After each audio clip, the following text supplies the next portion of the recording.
नमस्कार मित्रांनो, मी सचिन शिकरे सर.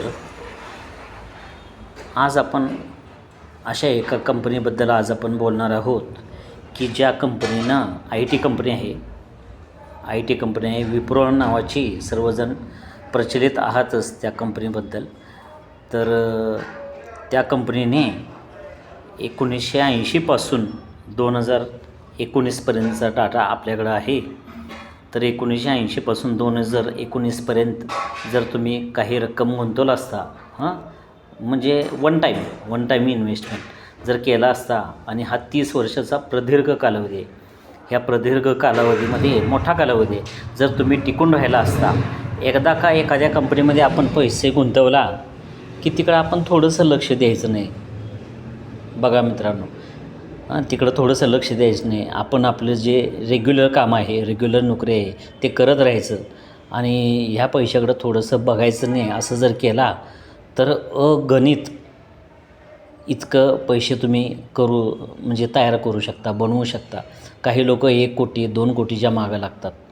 तर ह्या कंपनीनं आज जवळजवळ 1600 कोटी रक्कम बनवून दिलेत. होय मित्रांनो, एवढे रक्कम होतात, पण एवढी रक्कम व्हायची आपण वाट बघायची नाही. लक्षात ठेवा. ते आता एक ठराविक कालावधीनंतर, 10 वर्षानंतर, 15 वर्षानंतर, समजा एक 8-10 कोटी झाले असतील, त्यातले 1 कोटी काढून घ्या तुम्ही. परत 15 कोटी झाले, त्यातले 1-2 कोटी लागणार आहेत, काढून घ्या. असं प्रत्येक टप्प्याटप्प्यावर कसं आहे, त्यावेळी झाडाची फळं खाल्ली पण पाहिजेत. नुसतंच झाड मोठं झालं, हे फळं द्यायला आणि त्याकडे बघत बसलो आहे आपण, हे चुकीचंच आहे. त्यावेळी लागतील तसं झाडाची फळं खायची, फक्त ते झाड तोडून टाकायचं नाही. कारण झाडाचा फायदा हा सर्वांना झाला पाहिजे. आपल्या अलीकडच्यांना, पलीकडच्यांना म्हणा, आपल्या मुलांना. शब्दशः जर पैशाचा विचार केला तर आपल्या मुलाला, आपल्या आईवडिलांना, आपल्या नातवांना, सर्वांना झाला पाहिजे.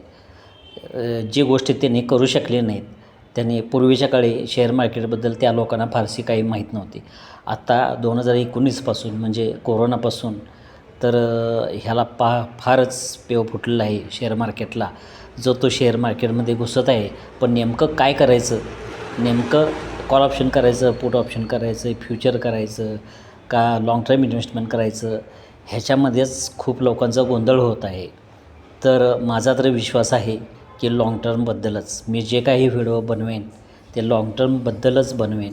आणि ह्या माध्यमातून जे लोक माझा हा व्हिडिओ पाहतील, तर माझ्या पाहिलेल्या ह्या व्हिडिओमधून कुणाला तरी एखादा जरी व्यक्ती असं कोट्याधीश झाला, कित्येक कोटी रुपये जर मिळवू शकला, तर मला त्याचा आदर, मान, सन्मान असेल, त्याचा अभिमानच असेल. तर आपण व्हिडिओला सुरुवात करूया. विप्रो ही IT कंपनी आहे मित्रांनो.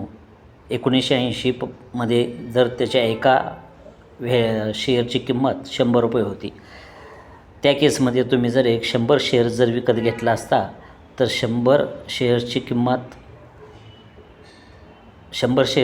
100 रुपयेप्रमाणे 10,000 रुपये होते. म्हणजे 10,000 रुपये तुम्ही 1980मध्ये विप्रो या कंपनीमध्ये गुंतवला. तर 1981 साली 1:1 मध्ये बोनस दिले. म्हणजे तुमच्याकडे 1 शेअर असेल तर 1 शेअर एक्स्ट्रा बोनस म्हणून. जसं दिवाळीला तुम्ही जिथं जॉब करता तिथं दिवाळीला बोनस देतात, तसा असतो बोनस हा प्रकार थोडासा. तर तुमच्याकडे होते 100 शेअर्स, तुम्हाला 100ला 100 शेअर्स मिळाले. 1:1 म्हणजे 1ला 1 म्हणजे 100ला 100, 200 शेअर झाले 1981 साली मित्रांनो. 1985 साली परत 1:1 बोनस मिळाला. 200 होते तुमच्याकडं, 200ला 200, 400 शेअर झाले तुमच्याकडं. 1986 साली स्प्लिट झाला, ₹2.10 म्हणजे ज्यांच्याकडे 1 शेअर्स आहेत त्याचे 10मध्ये कन्वर्ट झाले. एका शेअर्सचे 10, मग तुमच्याकडे 400 आहेत, 400 × 10, 4,000 तुमच्याकडे शेअर झाले. 1987 साली बोनस परत आला 1:1, एका शेअर्सवर 1 म्हणजे 4,000 होते, 4ला 4,000 म्हणजे 8,000 तुमच्याकडे शेअर झाले. 1989 साली 1:1 बोनस, 8 आणि 8 16,000 झाले. 1992 साली 1:1 बोनस, 16 32,000 झाले.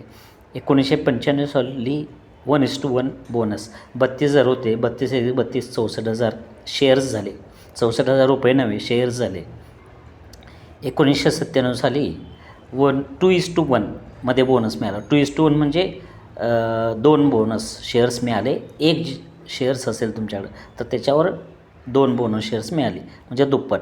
64 आहे, 64च्या दुप्पट किती होतात, बेचोक 8 बेसका 12 128 1,28,000 प्लस तुमचे पूर्वीचे होते 64,000 1,28,000 बोनस शेअर्स मिळाले प्लस पूर्वीचे असलेले 64 असं 1,92 झाले 1,92,000 शेअर झाले तुमचे 1997 साली.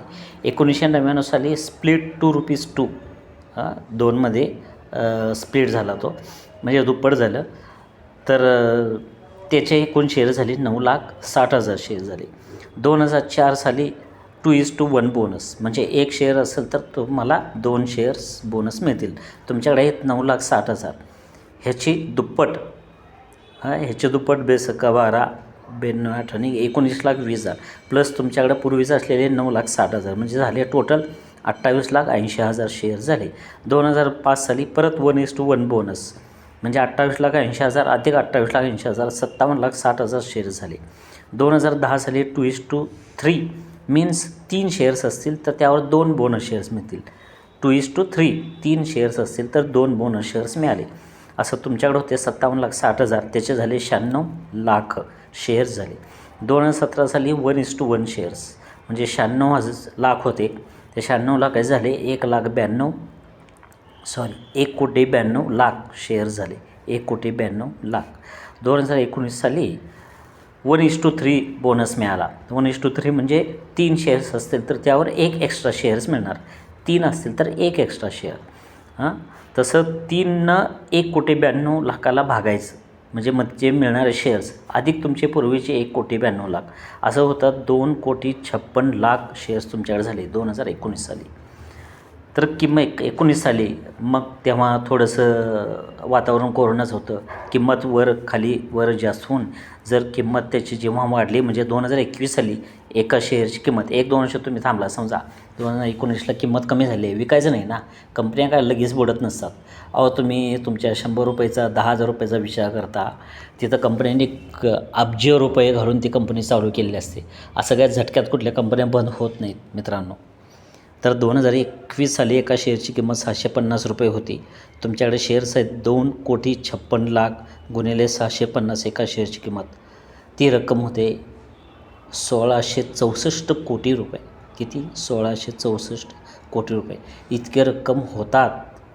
इतकी रक्कम फक्त शेअर मार्केटमध्ये स्टॉकमध्येच इतकी रक्कम होऊ शकते. फक्त यावर तुमचा विश्वास असला पाहिजे आणि विश्वास ठेवण्यासाठी तुम्ही रक्कम गुंतवून शांतपणे आपण आपलं काम करत राहिलं पाहिजे. जे काय आपलं उद्योग आहे त्या उद्योगाला सोडायचं नाही. ते उद्योग म्हणजे तुमची लक्ष्मी आहे. ठीक आहे मित्रांनो. माझं बोलणं तर मी मांडलेलं या स्टॉकबद्दलची माहिती हे जर आवडले असेल तर तुम्ही तुमच्या मित्रांना मैत्रिणींना व इतर तुमच्या ग्रुपवर देखील ही माहिती पाठवा. लाईक करा सबस्क्राईब करा. थँक्यू.